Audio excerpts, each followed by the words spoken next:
Today we're looking at the prime icon Ian Rush, 91 rated, high medium work rates, 5'11", right footed, 3-star skill, 4-star weak foot. Can play striker or centre forward, and he has got absolutely outstanding composure, finishing, long shots, shot power, sprint speed as well. Ball control is very good, reactions are very good. Agility and balance aren't terrible for someone that's 5'9", and acceleration sprint speed is also very good. Finesse shot outside the foot, shot power header.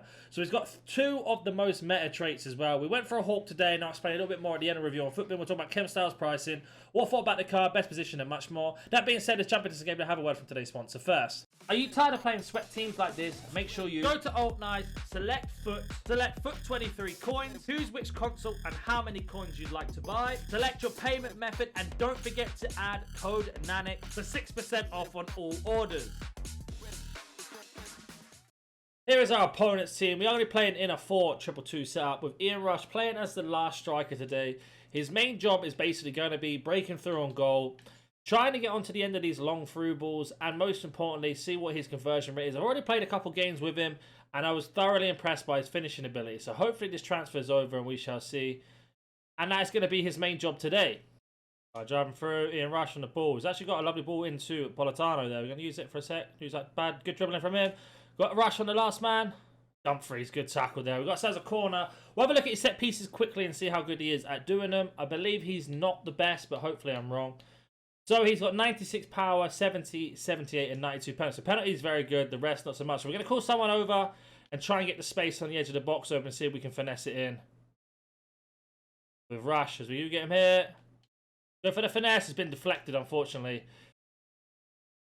Right, here we go. Rush on the ball. He's got an overlap from Jarzinho there. Hopefully get Rush back into the game if we can. Play it through. Lovely pass. Ian Rush with the first shot, and it's blocked, unfortunately, by Carlos Alberto. We run here. Rush, we're going to try and play through if we can. And we get absolutely hacked down there, and we'll take that every single day of the week. He feels very explosive going into full sprint, but I notice he does slow down a little bit over time. So once he gets up to the full speed, he doesn't seem to get any quicker like some of the other cards do. But it's not a problem so far. It's been quite a tough game to get past other players' defenders at the minute. We'll see how we get on. So what we're going to do here with Ian Rush is we're going to actually make him run over the ball and see if we can get a shot off across. Goal. It's very, very difficult to do this because sometimes it is man-marked. Looks like we've got the position to do this.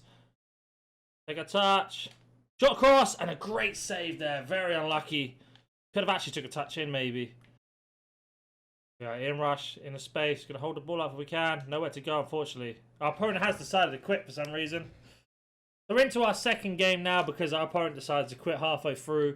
Like I was saying, with Rush, so far I'm noticing in terms of actually running through with the ball, he's got pretty good dribble. He does feel quite quick on the left stick without the ball. With the ball, he's a little bit inconsistent at times. But that could be down to just heavy gameplay at the time of recording. So we do get ourselves a chance. I'm sure goals are coming. We've already scored a couple goals with him in a couple other games. But Rush running through between the lines, good control, bit of skill, we get past. Oh, he makes him, but not able to get on the end of it, unfortunately. Good skill move there. Rush trying to win the ball. Good strength there, holds off. Now we've got ourselves an attack. We find it back to him. Rush with a shot. Oh, he's just offside, unfortunately, and he missed as well. It's a shame. Good link-up play, though. Rush here, putting in between. We find him, we can. Keeper's come out early, and there's the rocket we were saying about his shot power. We've absolutely smashed it into the back of the net. He feels so good in terms of getting into that space and driving forward. There's a little bit of space in between the box and the back line of your opponent. He's going to capitalise on that every single time, and that's what we've been seeing at the minute. Through, little turn. Looking for Rush. He's just sitting back at the minute. We do find him here. Do the roulette past one. Oh, nearly got past the second one. But you can see there he's okay at doing skill moves. He just doesn't get much of a speed boost off it, unfortunately. Rush at the bottom of the screen there. Lovely play in. And our opponent has quit as well as we get through. So we'll jump into one more game. And now we're into our last game of the review here. So far, I have to say Rush is good. Is he top tier? I don't think so. Like, he's definitely up there in terms of a good finisher. And he does exactly what you'd expect him to do. But with his price and what he offers in terms of chemistry, there are definitely better choices. And it's just one of those with Rush. I feel like it's always the same every year. If we do get this end of an era Bale, he may be helpful there because of the Welsh link and giving him some chemistry for Bale, that is. Rush peeling. Can we get through to him? We can just. Now we've got the link up. That's a really good play from him. Back to Rush in between. Good touch. Rush with the rocket and a good save from the goalkeeper. We've kept it on. Can he win the header? Oh, nearly. You can see there, that's where the best way to use him, in between the lines like that, playing that through ball in between. We could have possibly had a goal there. Do get Rush again, peeling. Good touch. Oh, great tackle from Fofana. Rush, little 1-2. Got him through now with a lovely blink-up play. Using that pace. Going to go for the power shot. Good save from the keeper. It's kind of at him there, but you can see that how quick he is exploding in between the 1-2 passes, though. If you love your link-up plays, he's definitely going to help you out there. The poor pass this time from Jairzinho, unfortunately. That's where he really excels, in those two link-ups. I could have definitely passed that across to Ribery, but I wanted to try his power shot. Driving in. Again, not many people could tackle him there, but it's a shame he doesn't. He's just not the greatest at left stick at dribbling it sometimes, though. 1-2. Nowhere to go, so we have to play it in for a minute. Let him offside. It's not a problem. Let him offside. Sometimes we're going to go out wide. We're going to play it back in. Good touch in.